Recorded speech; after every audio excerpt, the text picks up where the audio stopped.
दोस्तों बहुत बहुत स्वागत करता हूं आप सभी का। कौन होगा बिहार का अगला मुख्यमंत्री, ये सवाल अभी भी बना हुआ है।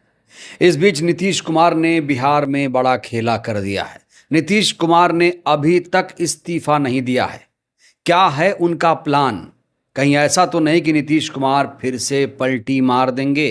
दोस्तों इस खबर पर हम विशेष रूप से बात करेंगे, लेकिन सबसे पहले बात इन महाशय की करेंगे। नाम तो सुना होगा, मुख्य चुनाव आयुक्त ज्ञानेश कुमार। आजाद भारत के इतिहास में ऐसा पहली बार हुआ जब किसी मुख्य चुनाव आयुक्त को काले झंडे दिखाए गए। तो ज्ञानेश कुमार ने एक और रिकॉर्ड अपने नाम कर लिया है।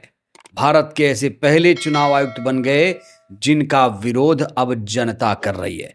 दोस्तों सिलसिलेवार तरीके से आपको मैं वीडियो दिखाने जा रहा हूं। सबसे पहले ये तस्वीर देखिए, जब ज्ञानेश कुमार ने पश्चिम बंगाल में एंट्री की तब क्या हालत पैदा हुई। सबसे पहले आप ये तस्वीर देख सकते हैं। आप यहाँ जैसे ही कोलकाता पहुंचते हैं ज्ञानेश कुमार, जो कि मुख्य चुनाव आयुक्त हैं, आपको बता दें कि पश्चिम बंगाल में इसी साल चुनाव होने जा रहा है और पश्चिम बंगाल के दौरे पर जैसे ही ज्ञानेश कुमार पहुंचे, देखिए वहां पर खड़ी जनता किस तरीके से इनका स्वागत कर रही है। स्वागत नहीं, दरअसल इनका विरोध कर रही है और ये बता रही है कि हमें ऐसा चुनाव आयोग नहीं चाहिए जो जनता के हक की बात ना करे।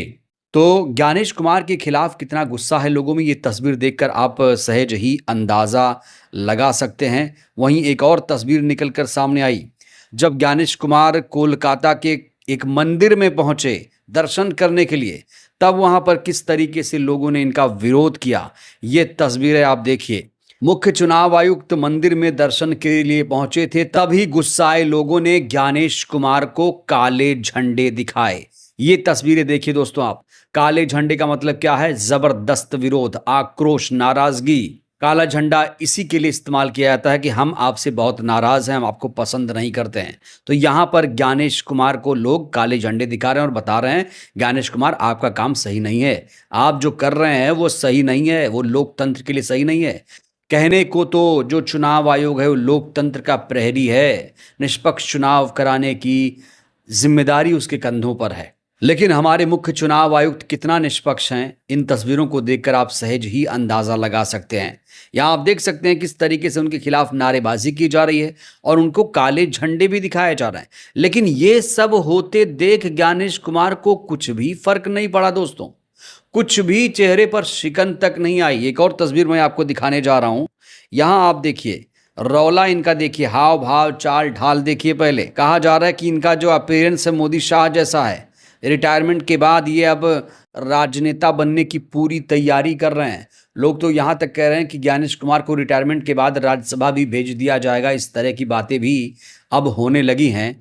तो ये पहले मुख्य चुनाव आयुक्त हैं जिनके खिलाफ जनता में इतना ज़्यादा आक्रोश है, रोष है, और तस्वीरें झूठ नहीं बोलती हैं। ये जनता खुद चीख चीख कर कह रही कि हमें ऐसा चुनाव आयुक्त नहीं चाहिए जो सरकार के रिमोट से चल रहा है। हमें एक स्वतंत्र और निष्पक्ष चुनाव आयोग चाहिए जो जनता की आवाज बन सके। लेकिन यहां देखिए आप, इनका स्वैग देखिए, एयरपोर्ट पर ऐसे चल रहे हैं जैसे कि कोई राजनेता। कहा जा रहा है अगर ऐसे ही ये चुनाव करवाते रहे तो इनको राज्यसभा भी भेज दिया जाएगा, क्योंकि सरकार इनसे बहुत खुश लग रही है। इनकी नियुक्ति भी जानते हैं आप कैसी हुई है? कहा जा रहा है कि प्रधानमंत्री और गृह मंत्री ने मिलकर इनकी नियुक्ति की है।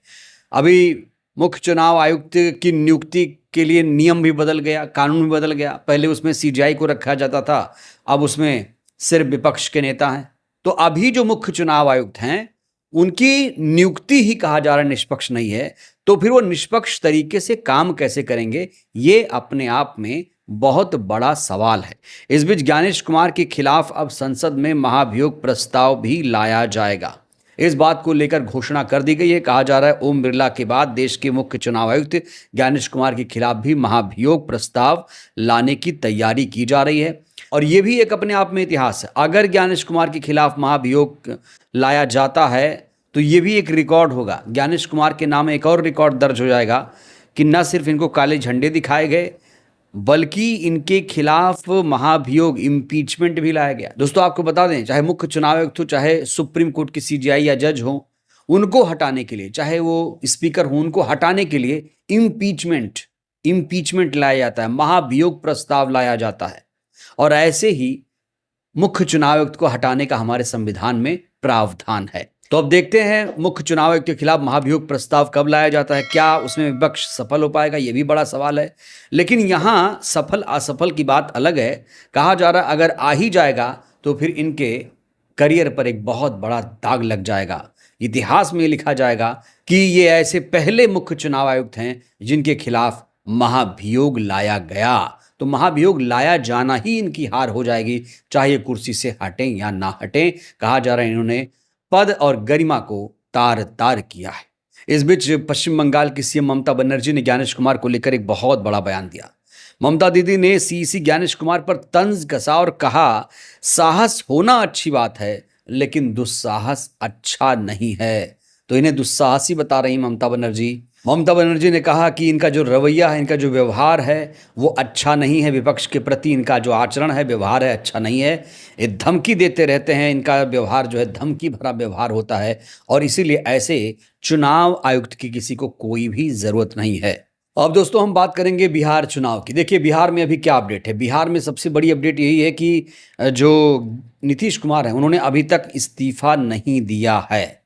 कहा जा रहा था कि राज्यसभा का नामांकन होने के बाद नीतीश कुमार इस्तीफा दे देंगे, लेकिन अभी तक उन्होंने इस्तीफा नहीं दिया। इस बीच सबसे बड़ा सवाल ये खड़ा हो रहा है कि बिहार का अगला सीएम कौन होगा। कहा जा रहा है कि नीतीश कुमार मुख्यमंत्री पद पर बने रहना चाहते हैं और अगर वो कुर्सी छोड़ते हैं तो फिर वो बीजेपी के किसी भी नेता को मुख्यमंत्री की कुर्सी पर नहीं बैठने देंगे। इसीलिए अब विपक्ष महागठबंधन की तरफ से जोड़ तोड़ शुरू कर दिया गया है, ऐसा कहा जा रहा है। एक आंकड़ा मैं आपके सामने रखने जा रहा हूं कि अगर जोड़ तोड़ होता है, अगर नीतीश इधर पलटी मारते हैं तो फिर क्या ये क्वेश्चन बनेगा, क्या बहुमत हासिल हो पाएगा।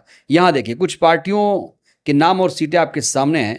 जेडीयू के पास अभी 85 विधायक हैं, आरजेडी के पास 25 हैं, कांग्रेस के पास 6 हैं, लेफ्ट के पास 3 हैं और आईआईपी के पास 1 हैं, एआईएमआईएम के पास 5 और बीएसपी के पास 1। अगर इन सारी सीटों को मिला दिया जाए तो इनकी संख्या हो जाती है 126। तो अगर नीतीश कुमार इधर पलटी मारते हैं तो फिर बीजेपी का मुख्यमंत्री नहीं बनेगा, लेकिन अगर वो मुख्यमंत्री पद पर बने रहेंगे तो वो पलटी नहीं मारेंगे।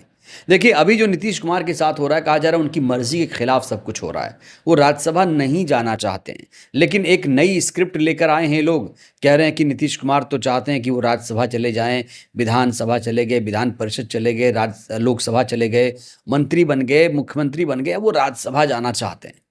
आज़ाद भारत के इतिहास में शायद ये पहले ऐसे सीएम होंगे जो मुख्यमंत्री की कुर्सी छोड़कर राज्यसभा जाना चाह रहे हैं। दोस्तों ये जो है ये कोरी कल्पना है, ये एक कहानी गढ़ी गई है। इस कहानी का कोई आधार नहीं है, बस सिर्फ बताने के लिए कि भाई नीतीश कुमार इस्तीफा दे रहे हैं इसलिए कहानी बुनी गई है, लेकिन इस कहानी पर कोई यकीन करने को तैयार नहीं है। बड़ा सवाल, क्या वाकई नीतीश कुमार इस्तीफा देंगे, और अगर इस्तीफा उन्हें देना पड़ा तो क्या वाकई वो पलटी मार देंगे, ये भी बड़ा सवाल है। और पलटी कहा जा रहा तभी मारेंगे जब वो मुख्यमंत्री की कुर्सी पर बैठना चाहेंगे।